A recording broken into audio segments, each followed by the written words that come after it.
C'est quand ils étaient sûrs que l'homme était maintenant affaibli. Pas de carabine, ni de poudre à canon à suffisance.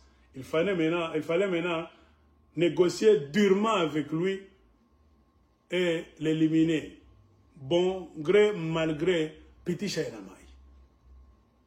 C'est ainsi qu'un blanc Crawford a eu l'idée maintenant, si cet homme meurt en désordre comme ça, autour de lui, qui sera le successeur?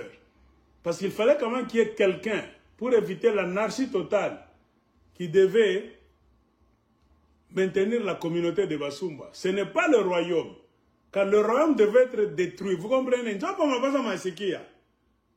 Le royaume devait être détruit. Un blanc ne devait jamais supporter que le royaume reste là. Ça allait être un royaume concurrent au royaume de Belgique. Il fallait détruire complètement le royaume de Basumba. Mais comme c'est un peuple établi à cet endroit pendant beaucoup d'années, 35 ans au moins, ils ne devaient pas tous partir le même jour. Il fallait qu'il y ait quand même quelqu'un qui devait les souder autour de ce quelqu'un-là, là où tout le monde allait pour dire des problèmes, afin que ce monsieur puisse entrer en contact avec les Belges qui devaient être les nouveaux maîtres du terrain pour voir ce qu'il fallait faire. C'est ça. C'est ainsi que la théorie qui dit que Mukanda Bantoua succéda à Moussiri comme roi, c'est un mensonge. Car Garengaz était détruit. Dislocation de Garengaz, la destruction totale de Garengaz. Donc l'empire, le royaume Baéké détruit. Alors, Mukanda Bantou ne devait pas devenir successeur pour un royaume, non. Pour guider la communauté de Basumba qui reste maintenant orphelin, la communauté orpheline sur une terre étrangère. Car beaucoup déjà fuyaient, prenaient la route de retour. C'est ça même la vérité. Cette hémorragie de fuite de Basumba était arrêtée par qui? Par les mêmes Belges. Qui ont compris que si tous les Basumba partent, nous allons recommencer notre exercice à zéro. Car ces Bassanga sont trop nombreux. Nous sommes venus les libérer, oui.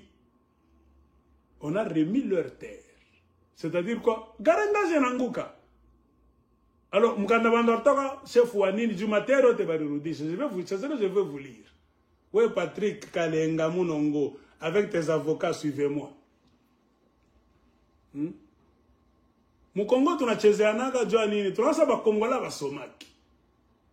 Tu peux avoir raison, mais parce que tu ne lis pas, tu m'as vu tout, en avant, tu piqué un peu le chine, toi, ça, il est l'écran.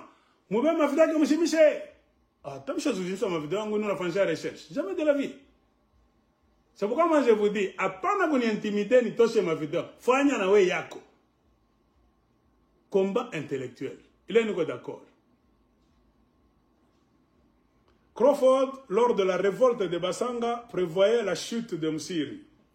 Il s'était demandé si le tyran avait eu l'idée de fonder une dynastie et de perpétuer son nom.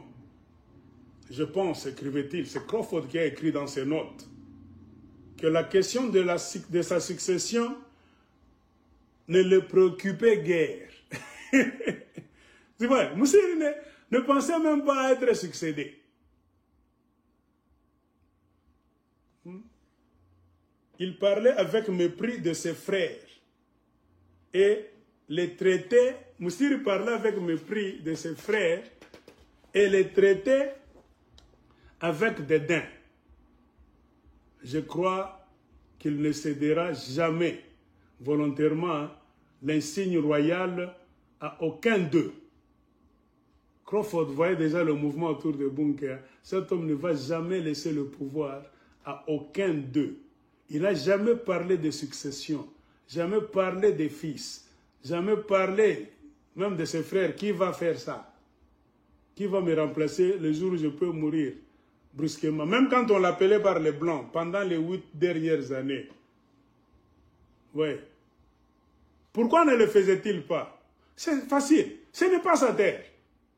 Il savait que Chitoukobakou Bougalangasa, nous ne sommes pas les gens d'ici. Ce n'est pas un vrai royaume. C'était une mafia kidnapping des terres d'autrui.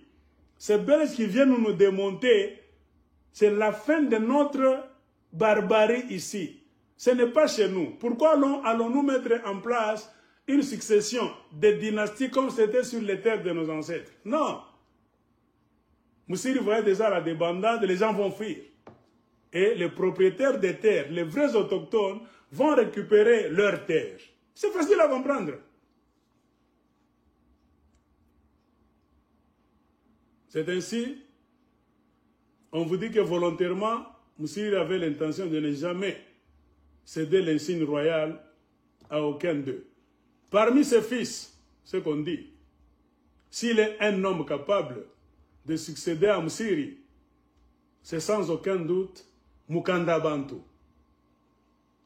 À tous les points de vue, c'est un brave homme et il est très populaire. Qui avait donné tout ça? Qui expliquait? Ce sont les Blancs. Au point de vue des Blancs, ce type est populaire. On l'appelle souvent fils, parmi les gens qui entouraient Moussiri. Ce fut aussi l'avis de Sters, qui termine ainsi son rapport. Le lendemain, le 21 décembre, après l'ensevelissement du capitaine Bodson, le camp fut transporté dans un village dont la position était plus forte. Là, le 22, je fis commencer la construction d'un fort, le fort Bunkeya, à environ 720 mètres à l'est de l'ancienne résidence de Mouchidi, non loin de l'emplacement d'un ancien village. Peu de temps après la mort de Mouchidi Moussiri, je désignais comme chef de Bunkeya son fils, Mukanda Bantu, mais je limitais sa souveraineté aux environs immédiats de Bunkeya. Oh, souveraineté à quoi était Ndambari, ça veut dire Babayako, entre guillemets, tout le monde a le pôle, il Kouyak. Toi, c'est Bunkeya, est, ouest, nord, sud, le petit carré de Bunkeya. C'est là, c'est ce que tu vas surveiller.